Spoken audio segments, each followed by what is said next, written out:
Nagyon nagy szeretettel köszöntünk mindenkit a mai Laptiming adásban. Egy új forgatási napon vagyunk, és nem ez lesz életünk legmelegebb forgatási napja. Ez a téli kabátban itt ülő Csabából is látszik. A mai műsorban egyébként lesz velünk egy régebbi vágású Clio Sport, és ellene pedig egy nagyon modern vágású CX-80-as Mazda. Ez vár rátok a héten, meg egy kis szél ránk. Már is kezdünk. Hedo. Az út, ami összeköt. Modell és hobbi, a Modellautóbázis. ProGame Goldex Kft. Professzionális élelmiszeripari megoldások.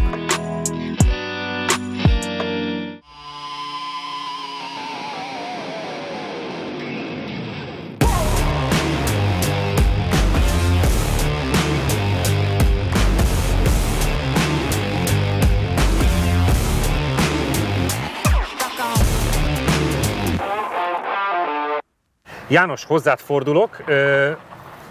Pont addig sütött ki a nap, míg mondtad, hogy nagyon hideg lesz. Igen. Utána most elmúlik, de legalább látják a nézők is, bár nem érzik, hogy milyen rohadt hideg van. Clio, amit nagyon-nagyon szeretünk, abból is ugye sportváltozat, Clio Sport, ráadásul ugye ezzel a kasznival azért többünknek van kis autóversenyzős élménye is. Erről az Exact autóról mit kell tudnunk? Hát ez egy OT-re megmentett darab. Ugye, ilyen öregek vagyunk már, ebből is látszik, igen. Ne, hát ugye még van egy pár éve, de ugye a srácnak az vele a cél, hogy OT-n majd menjen egyszer át, és ugye emiatt ugye széria, és ez nagyon örömteli, ugye egy dolog nem széria rajta, azt látjátok ti is a Felnik, meg ugye Nankang Semi-Slick van rajta. Szoktak vele pályázni, de csak azért úgy óvatosan. Ugye egy dolog még nem széria benne, rugókat kellett benne cserélni, és kézzel most már nem lehet kapni hozzá, tehát meg nem talált hozzá gyári rugót, úgyhogy egy Rányottinak a rugója van, ugye, ami legalább nem visszafele lépett, hanem előre, ez jó. Igen, tehát ugye ugyanez a kaszni, csak egy későbbi, ugye mi azzal versenyeztünk, de ugye ez a második generációs Clio, az elsőből még ugye ilyen RS változat nem létezett, hanem csak a híres Williams. És akkor annak a sikerén felbuzdul, amikor megjelent ez a Clio, akkor már eleve kihozták, hogy a nulladik pillanattól volt ez a 2 liter szilvó, ebben már 169 ló, és utána ugye akkor jött a Rányotti, a 172 lett, aztán jött még egy facelift 179, és akkor a legvégén ennek a kaszninak már 182 volt. Azt hiszem, onnantól volt 2 kipufogó vége, a 182-esnek van 2. Szóval így ment végig, és hát ez egy korai darab, 2000-es évjárat, tehát még a legelejéről való. Engem nagyon érdekel. A ülés is a széria benne, tehát hogy minden. A váltó is, ugye, ami hát nem az erősségük, azt tudjuk. Ne, az már a magyar tuning volt, ami hullottan a szót. De azért volt tuning, mert a gyári váltós a gyári is jó volt. Acélos. Az se jelentkezett a bemaradásért. Igen. Csabi, neked emlékek, élmények? Volt ilyen autónk, de szerencsére nem sokat mentem vele, úgyhogy mármint szeretem a Renault sport dolgokat, meg minden, nagyon, nagyon tetszett, de a kupás autó az nem annyira jó emlék igazándiból, mert az állandóan valami baja volt, és tudom, hogy nem volt egy túl jó konstrukció, úgyhogy olcsónak szánták, de nem úgy sikerült. De fenntartani nem volt az. Játszátok le, hogy ki kezdi akkor a mai első menetünket, a kis fázóséknál. Lefagyottuk ezen. Igen. Én is erre gondoltam. Már kinyújtani ízne. János, te döntesz? Mehet. Melegítsél. Úgyis ő fázik jobban, úgyhogy menjen egy kicsit melegítsen. Leveszem azt, hogy a téli kabátot. Az már a korábbi műsorokból is kiderült, hogy a Renault Clio RS-hez, Renault Sport, elég sok szálon kötődünk. Ketten is versenyeztünk a magyar Clio kupában, de talán ennél is fontosabb, hogy az utcai Clio sportokat mindannyian nagyon szeretjük. Pedig nem mindig volt Clio Sport. A Renault 5-5 váltó első Clióban még csak annyira gondoltak, hogy kellene egy erősebb, 16 szerepes motorral szerelt változat, ez volt az 1.8-as 16V. Ennek a sikerén felbuzdulva megcsinálták a 2 literes 150 lovas Williams Cliót, amely gyakorlatilag a későbbi Sport elődje. Igazából az 1998-ban bemutatkozó második generációtól volt Clio RS, amelyekre az elején csak Clio Sportként hivatkoztak, majd később lett a Renault Sport rövidítésként az RS név. A most is tesztelt modell 2 literes szívómotorja 169 lóerős volt, ami a kis autót elég jó menetteljesítményekhez segítette. A Renault Sport részlege egyből készített belőle kupás versenyautót is, sőt a 2002-es facelift után elkészült a limitált példányszámban gyártott RS Rányotti is, amely a magyar gyártású Clio kupás autó alapja is volt. Ez már 172 lóerős volt, megnövelt nyomtávval, ABS nélkül, spéci könnyített kivitelben, de egy későbbi facelift után egészen 182 lóerőig eljutottak ezzel a karosszériával.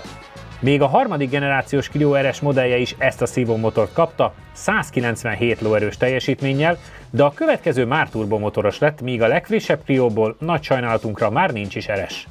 Ez a konkrét autó egy egészen jó állapotban megmentett darab, azonban a többi Clio RS-hez hasonlóan elég nagy hátránya lesz abból, hogy ezekben szériában nincsen spare diffi.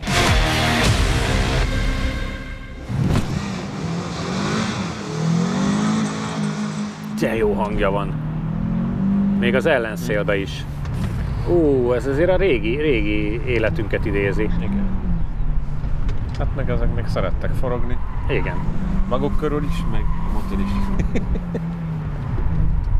Emlékszem, mikor egy-két embert ugye kupás autóba beültettünk, és akkor mehet vele. Figyelj, mindenki csomót akart kötni a saját kezére. Igen. Úgy ment a hátulja, hogy új, ezzel nem lehet normálisan menni. Hát igen. Hát meg amikor autóztattunk a kupásokkal, és akkor az emberek, akik kiszálltak a sok száz lóerőből, nem értették, hogy ez hogy megy a ringen. Oly, tessék! Csomókötés meg volt Walternél is. Úgy mondanám, hogy még hideg a slick. Igen. Hát sperre itt ne számoljunk, nem, ugye? Nem, sajnos ezekben gyárilag nincs sper, és ez a kocsinak szerintem az egyik legnagyobb hátránya. Ugye sok olyan megoldás létezett hozzá, hogy hogyan kerüljön bele olyan váltó, ugye ez is az egyik, ami a magyar kupásba kerül. Matyi bácsi féle? Igen, hát hogy az egy másolat volt. Igen. De hogy a spert megoldják ezekbe. Ugye a kupás kinti autóban visszakiváltós eleve volt, csak azt hiszem annó is valami 7000 euró volt a speres visszakiváltó hozzá, tehát hogy azt valahogy nem akarta senki választani. Már akkor se volt olcsó. Igen. Na, most már melegszik, mert emeli a kemer. Igen. Neked jó lesz, szerintem sokat ne várjál, hanem menjél, mert tűzön kell melegíteni a gumit nagyjából. De milyen jól döntöttem, és elküldtem még egy körre, hogy még jobban megmelegítsen. Az első kör ideje 52,177 ezred másodperc, az összidő 1 perc 37,898 ezred másodperc. Jó, ebben nyilván az is benne van, hogy keresztbe hosszába is autózott. Elmosogatott közben. Elmosogatott közben. Igen, hát azért ennél közel 2 másodperccel jobb időket is tudnak menni, vagy tudtatok aki menni. tud vezetni, de hát ő csak Walter Csaba. Ja, ennyi. Ennyi. Hát majd meghallgatjuk, mit mond. Igen. Fázik. Te vedd át az információkat, és szerintem marha gyorsan menjél. Nézd oda, megtapossa a hosszabbítót.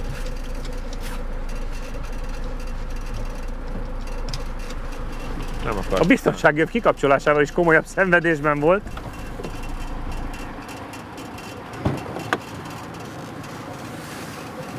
Ugye nagyon jó összhangban voltunk. Elkezdtem magyarázni, mikor ott jártál, hogy egyesek, mikor ezt kipróbálták, csomót kötöttek a saját kezükre, majd megérkezték. Majd megérkezték keresztbe. Igen, még akkor nem volt túl jó a hátsó gumi. De a következő körben már nagyon szépen emelte a kerekét. Igen, addigra kezdett el fogni. Úgyhogy most arra van bemelegítve. Ja, most visszahűtjük, hogy azért álljon elege. Nem, úgy nem tűnt olyan rossznak, sőt még tetszett is az első körben, hogy legalábbis azt gondoltam a felvezető körök alapján, hogy jó lesz, mert akkor legalább picit mozgatja a hátulját, akkor nem lesz olyan bután ortolós, de így, hogy elkezdtem lendülettel menni, így még nagyon elúszkált a hátulja. Ezen azért meglepődtem. Az előző kanyarban is, a balosba is már elúszott, de nem ennyire. Itt túlzottan néztem, hogy most... Mennyi János? Melyik oldalt választom? És összességében, mert mi egyébként kívülről azt láttuk, hogy van hangja, megy, régmúltunkat idézi, hogy ugye azért akarat lenne. Egyébként tök jó. Hát sper az ebben nem van. Úgyhogy az nyilvánvalóan egy picit hiányzik. Hosszú az áttétel, ugye zömmel 2-es mindenhol, egy 3-ast itt meg hátul kell neki az egyenesbe adni, de egyébként 2-esbe mindenhol elmegy remekül. De jó móka azért az, hogy könnyű az autó súlyra. Az nyilván sokat így, hogy számít. Edu kiszállt. ez sokat számít. Ez nagyon sokat számít, és így ezzel a teljesítménnyel is egy nagyon, nagyon élvezetes autó, és nem úgy érzed, hogy egy nagy tankkal mész, hanem egy ilyen kis játékos van. De azért is, amikor elúszott, csak inkább mosolyogtam, hogy hát, de aranyos, ez tök jó, ez nagyon vicces. Azért 2 másodperccel, 2 féllel is tudnak jobbat menni másik korabeli Cliók eresek, de Ragnotti verzió is van előbbre, ez ugye az egykörös idő, ez 52-177 lett, úgyhogy nyilván a hibáddal együtt, jó, tehát ez... azt azért ne felejtsük el, hogy az benne van. Igen. 2 körön azért Astra GOPC van a környékén, Ignis Sport. Szerintem a második köröm azért már sokkal értelmesebb, mert addigra a guminak lett valami hőmérséklete. Igen, itt azért Genesis Coupé 2000 Turbo, Audi TT, akkor Typer, tehát itt már olyan autókat megközelítettél 2 körön, amik valóban akár lehetnének is ellenfelek. Tehát az első körben a megcsúszás az nyilván nagyon sokat számít. Igen, meg az előtte máshol is egy picit csúszkált, megmondom, előtte a balosba is csúszott. Nem volt az rossz, de nyilván ezekben sok idő maradt, úgyhogy egy körön szerintem most, ha már elkezd kicsit tapadni a gumi, akkor azért Janinak jobbnak kéne lenni. A két második kör az már szerintem egész jó volt. Meglátjuk majd. Meglátjuk itt a dolgokat. Kérlek szépen. Maximális sebességed az 109,7 km/h volt az első körön, és egyébként 1.23-as kanyar G, amiből azért múltkori forgatáson még 1.30-ak is voltak, igen, bőven. Igen. Azért mondom, hogy az nem annyira acélos a tapadás. A második körben már majdnem 111-et is tudtál menni, igen. És ott már azért 1.30. Úgyhogy nem rossz. Második körre minden jó. Nem tudjuk, mi van veled, tesó, de én vagyok a Zoli. Lehet, hogy ezt kérdezi. Azért válaszoltam neki, nem, azért mondtam meg neki, hogy ezt még egyszer ne kérdezze, mert ez most már tény. Vagyok. A te rajtod ilyen 56-os volt, János azért 62-be tudott belerajtolni, úgyhogy egy picit talán jobban eltalálta. Az jelentős különbség, főleg azon a 4 méteren, ami a fotócelláig van.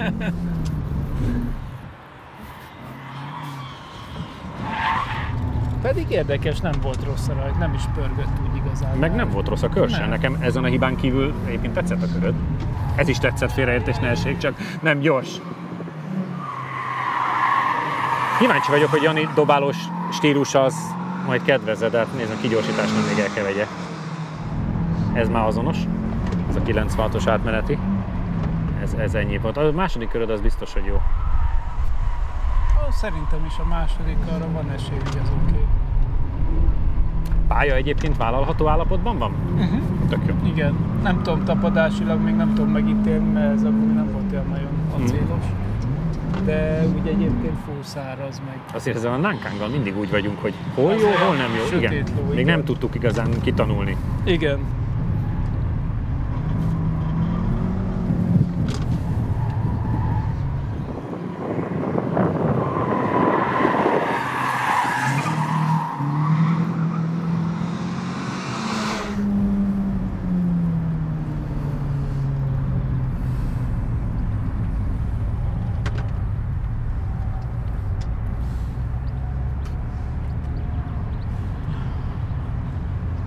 Az első kör ideje 51,691 másodperc, az összidő 1 perc 37,741 másodperc. Olyan szinten jó volt a második köröd, hogy az első körben elszenvedett majdnem 5 hátrányból csak 1 hátrány marad a második körben, a 2 körön. Tehát, hogy a 2 körön 4 tizeddel te nyertél. Azért mondtam, hogy a második kör az már jó volt. Igen. Az izgalmas. És egyébként, ha csak az 5 tizedet nézzük, az meg a csúszásban az bőven lehet, benne van. Igen.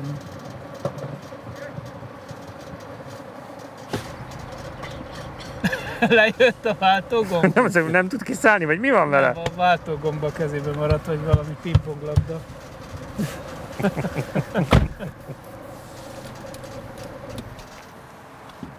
Szétszeded az autót. Úgy. Látod? A Renault-kat te mindig szétszeded. János, rendetlenkedsz. Nem csak a második évben volt. Első évben mindent kibírt. Sokat tudtál javítani nyilván az első körön, mert te nem keresztbe autóztál annyira, mint Csabi. Ott van egy 5 tized előnyöd, amiből viszont csak 1 tized előny marad a 2 körön, tehát a második kör az már... Mit csináltál? Nem látunk valamit? Hát lecsúszott egy ilyen fém izénél váltsál azt, hogy így próbáltam, hogy vajon James Hunt úgy Forma 1 világbajnokságot nyert, úgyhogy ne sírjon a szád. Jó, de ő tudott is valami. Itt nekem rögtön a problémákat, tudott is valamit. Milyen volt a kör, János? Így most már 51-6-91, ami még alapvetően még mindig lemaradás azért a márkatársakhoz képest, de már egy picit talán jobban alakul a történet. Egyébként ez egy 42 helyet jelentett, ez a közel fél másodperc egy körön. Hát az a baj, hogy hát ugye még mindig az eléhez képest szerintem. Tehát itt próbáltam egy kicsit lendületesen a rajt után belengedni, már úszott keresztbe. Tehát, hogy még mindig nagyon ügyé, de hát úgyhogy így próbáltam egy ilyen, csak picit mozogjon. Meg a spér az úgy hiányzik belőle, mint egy falat kenyér. Nagyon hamar ledét Csak pörög, igen. Nekem furcsa, mert én a Ranyottiból egy picit keményebb rugózásról számítottam volna, hogy a Ranyotti rugó van benne. Ugye más ilyenkor az állása is. Szóval picit lágynak éreztem, már úgy ereshez képest. De ez még a versenyautó is nagyon lágy volt. Hát, de az ugye a slickkel jött ki igazán. Na mindegy, szóval jó élmény volt, meg a motorja tök jó, de ezzel, hogy a váltás a második körben már nem igazán működött, azért ott küzdködtem. És igazából a fék szerintem a legjobb pontja most, az odalépsz és harap, mint az őrült. Mondok egy-két telemetriai értéket, a legnagyobb sebesség a 4 körötökből az Janinál realizálódott a második körben 113,5 km/h, Csabi, te második körben 110,5-lel tudtál menni, tehát majdnem 111-jel. A fékezésetek, amit dicsér Jani, az közel azonos, ez a 0,87-0,90, viszont a maximális kanyar az a Janinál csak 1,17, nálad meg volt 1,30 is a második körben. Tehát valószínűleg a második körben már jobban mertél támasztani a slickre. Úgyhogy egyébként a telemetria fúra mutatja azt, amit látunk az eredményben is. Érdekes.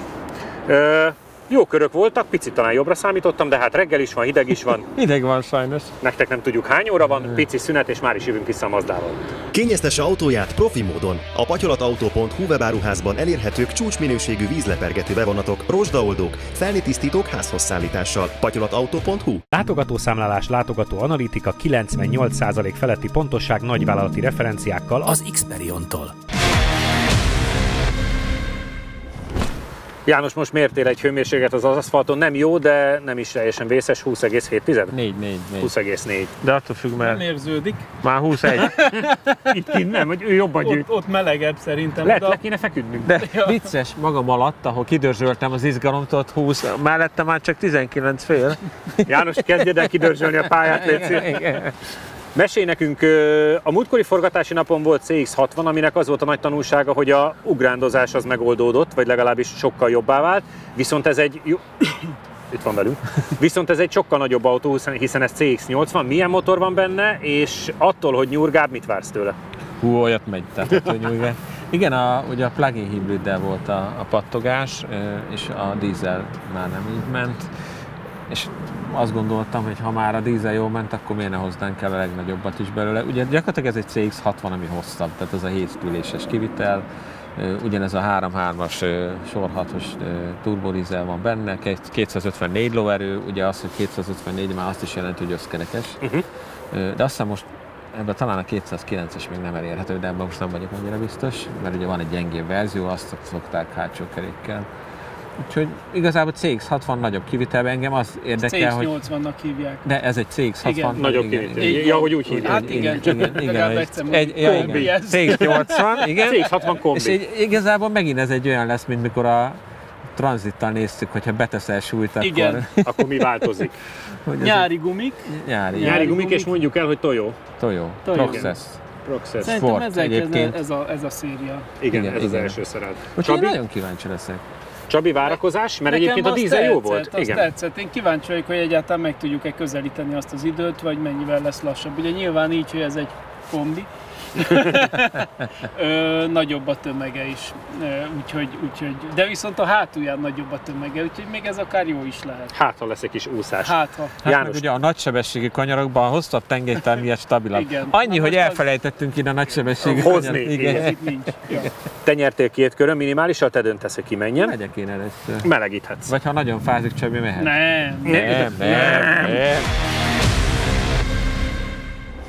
A CX-80 a Mazda legújabb szabadidő autója, egyúttal az európai kínálatban a legnagyobb modellje is. Gyakorlatilag ez a CX-60 25 cm-rel hosszított változata, ezért a technikai alapok ugyanazok.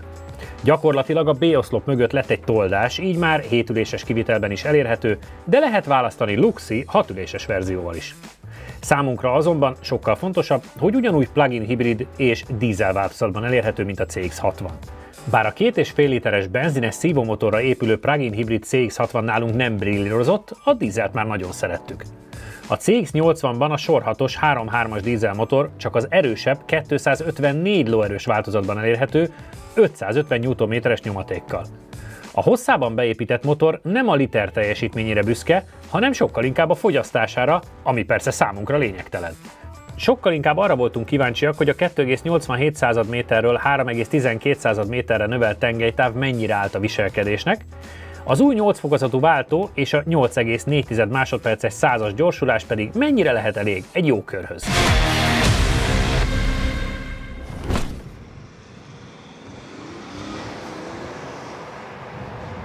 Fél 61, egyáltalán nem rossz, tehát mondjuk a Clióhoz képest nincsen semmi probléma. Hát, ha itt nem marad Jani kezébe a váltógomb. Igen, mert nem kell fogni. Talán ezért. Itt max a kormányt tudja letépni esetlegesen. Igény esetén. Jó, megmozdul, de azért a kanyarok azok látszik, hogy ellenfelei.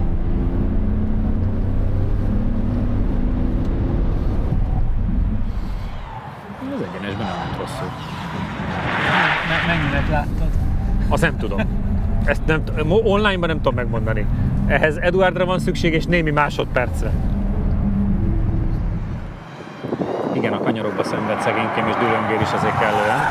De viszont szépen átjött a sikánon, és figyelj, milyen mélyről ki tudod gyorsítani? Kultúráltan teszi a dolgot. 98? Az átmeneti... Röppen át. Hoppá, az átmenetibe kicsit talán még jobb is, durvább, mint a semi-slickes Clio Sport.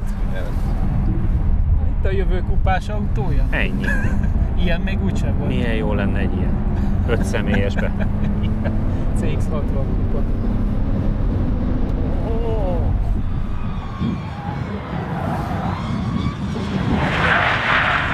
Azért egyet pattan. A hátsó kerékhajtású verzió, nem? Az. Leültetve. Na jó. Sikáról lejövet egyébként azért egyet pattan, tehát hogy azért a hossz az egy picit talán érződik. De közel sem olyan, mint a plug-in volt a 60-asból. Na, figyelj! Rossz szavam nincs. Na mindjárt megnézzük. 52 vagy 53? Igen. Az első kör ideje 52,964 másodperc. 7-es tized. Az összidő 1 perc 39,981 másodperc. 39,229, 39,700. Tehát konkrétan a második körben már egát megy a 60-as dízellel, csak az első körbe kapott ki. Érdekes. Az pedig valószínűleg a rajt, Nagyon hogy mire megmozdul, gondolom. Gondolod? Hát mondjuk más nem lehet. Nagyon durva. Na, gyorsnak nem gyors, de... De meglepően jó az eredmény, még így is egyébként. Egy szavunk nincs, mert a Csabi inkább 53-at vált volna tőle, de 52,964, tehát az 53 határán van, ami azt jelenti, hogy a CX-60 dízeltől 7 tizedre van lemaradva egy körön, de ugyanúgy 7 tizedre van lemaradva két körön is. Tehát a második körben már full legát mentél, ami nekem azt prognosztizálja, hogy a rajtba kaptad meg a különbséget kb. Tök furcsa, mert olyan furcsán indult el, tehát hogy megmozdított, így vált egy másfél másodperc, és de az a CX-60-ra is jellemző igen. volt, hogy nem lőtt ki. És utána meg ugye igazából ilyen ESP kikapcsolós nincs, hanem ilyen TC off nyomogatam, de és hogy viszont nagyon jó kanyarodott, és akkor egyre bátrabban kezdtem, és akkor ott, ahogy a hátsó kettő duplát kéne lefordulni, ott egyszer azt gondoltam, hogy na jó, hát nekem ez mások. És akkor nyomtam a gázt, és újra, és akkor utána elindult, tehát hogyha nem tolott túl, akkor viszont tök jól lehet vele, egy icipicit mozog a hátulja, ilyen tengelytávon nem is értem. Mondtam a plusz súly, meg jól jöhet. Igen. Milyen volt a sikán? Mert azt néztük, hogy egész vállalaton jött le. Igen, elsőre nagyon ráraktam, és akkor egy kicsit úgy feljebb pattant, de utána tök szépen lemozogja, tehát hogy nagyon. Beütesse medutleg hátul? Ja, abszolút. És úgy, hogy ugráljon oldalak között, hogy itt Csabi, vehetsz. Köszi. Szóval, hogy... Van egy különös varázsa, amikor a 1 tonnás semi-slickes autóval átülsz a 2, nem tudom. És figyelj, és alig van időben különbség. Igen. És egyébként képzeld el, hogy a kompetíciónénál 6 századdal lassabb csak például. Na, hát az meg lesz, mert a Csabi nem fogja így már kiaknázni ezt a letiltást. Csak azért hoztam föl, bocsánat, mert itt van előtte 2 helyjel. De hogy ez az 52.964 egyáltalán nem rossz idő. És mondom, az nagyon furcsa, hogy a második körben egát tud menni a CX-60-nal. Mondom, a gyors részed itt nagyon magabiztos. Meg emlékszel, azt beszélgettük még Csabival, hogy 53-4 volt az az idő, amikor a nagyon sokféle SUV-kkal mentünk, és abban voltam 2 benzin, meg minden. Hát annál 5 tizeddel gyorsabb annál az időnél. Hát jó, hát mondjuk ez már azért tényleg egy nagy motor. De nagy autó is, ez ne viccelj, hát azért ez egy hatalmas méretű kocsi. Szerintem a CX-60 is nagyon jót ment, de hogy ez is. És ráadásul úgy, hogy amúgy megmaradt az a lágy, tehát azért már a vezetési élmény nem olyan benne, hogy ilyen nagyon sportos lenne. És mégis úgy. Belementem a szabadidő autók közé, és például CX-30 van konkrétan előtte egy körön, az 5 századdal, de Nissan X-Trail, és hát mögötte vannak, igen, CX-5-ök, CX-3-ak, Tonale, Kuga 2-t, Range Rover Evoque 2 liter turbo, tehát hogy komoly és izgalmas SUV-k vannak, azért kisebb, könnyebb, akár ugyanilyen erővel lévők vannak előtte.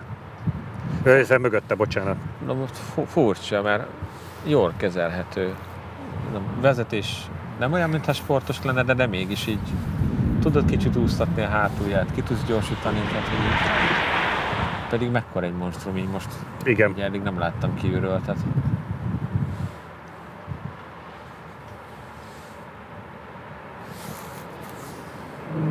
érdemes ott elhozni.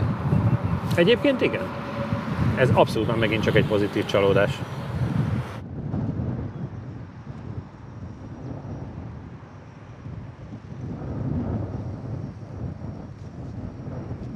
És rendesen jól nézett ki, ahogy elindult. Tehát, hogy így arrébb megy. Az látszik, hogy a kanyarok azért azok szenvedősek igen. neki. De a motor is olyan, hogy nem ez a leszakad a fél, csak úgy érzed, hogy azért tol. Tehát azért ennél erősebb 3000 dízele mentén már jó sokkal, de cserébe meg olyat fogyaszt, hogy egyébként végre láttam 7-9-es fogyasztást. Egy ilyen autóba? Igen. 5 liter fölött itt, ami azért ritka.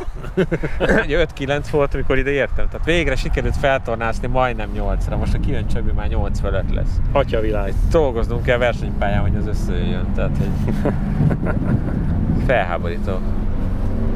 Egy ekkora monstrummal. Tök a srácokkal beszélgettem, akik hozták a biót, és mondja a srác, hogy új autókereskedésben dolgozik, és hogy manapság már nincs olyan autó, ezek a nagy monstrumok, hogy 10 liter alatt fogyasszon. Hát mondom, tessék! Na nézd meg, úsztatja a hátulját, tessék! Ő erre készült szerintem, igen. Mert ő mondta, hogy a nagy súllyal szeretne rosszalkodni. Mondjuk től is kifele rendesen.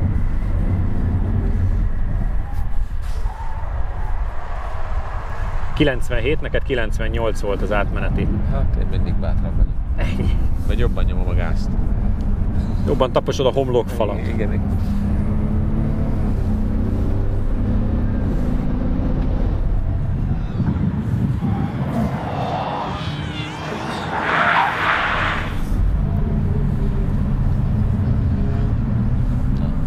Hozzánk jön ez a Brumi, nem motor volt. Motor az nem jó, hogyha hozzánk jön. Itt már nem úsztatta. Most már fölment rázóra, okoskodik. Nem, igen. Na lássuk, mit tudott esetleg variálni ezen az időeredményen. Biztos megvert, mert ez a másodpercig nincs gáz, az nem hasznos. Az első kör ideje 52,759 másodperc, az összidő 1 perc 39,856 másodperc.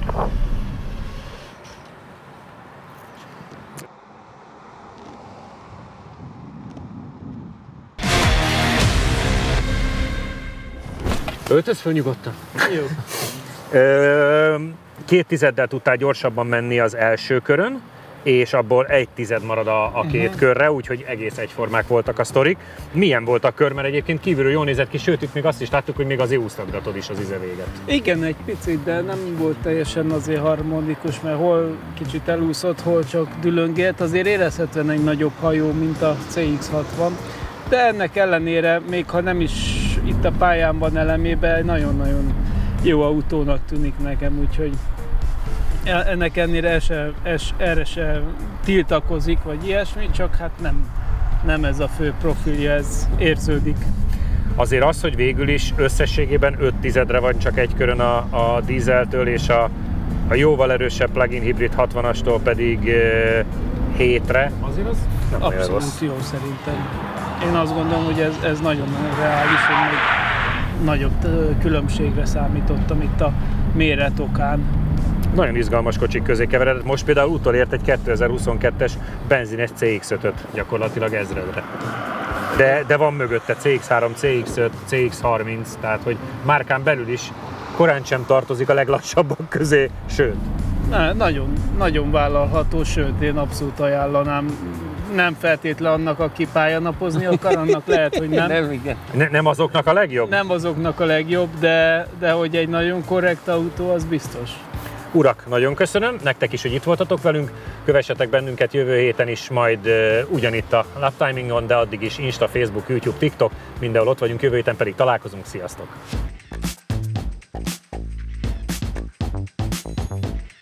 A következő adásban két csodálatos szedánautó lesz itt velünk, a modern világot egy Alfa Giulia fogja képviselni, ami nem feltétlenül lesz széria, ellene pedig egy nagy kedvencünk, egy régi Mazda 6 MPS, ami szintén nem széria verzióban lesz itt a Lap Timingban.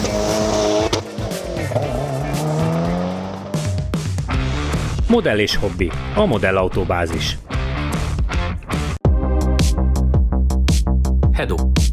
Az út, ami összeköt. Ha különleges autós programokat keresel a Phoenix Motorsport kínálatában, biztos találsz megfelelőt. Hozhatod a családodat, barátaidat, vagy akár munkatársaiddal együtt is jöhetsz. Csapatépítő autós tájékozódási és élménytúrák, vezetéstechnikai képzések, résztaxi, egyedi igényekre szabott programokkal várunk szeretettel. Jelentkezés info@phoenixmotorsport.hu. Ha még nem tetted meg, most azonnal iratkozz fel a csatornánkra. Nyomd meg hozzá a kis csengőt, és így nem maradsz le a Lap Timing adásokról sem.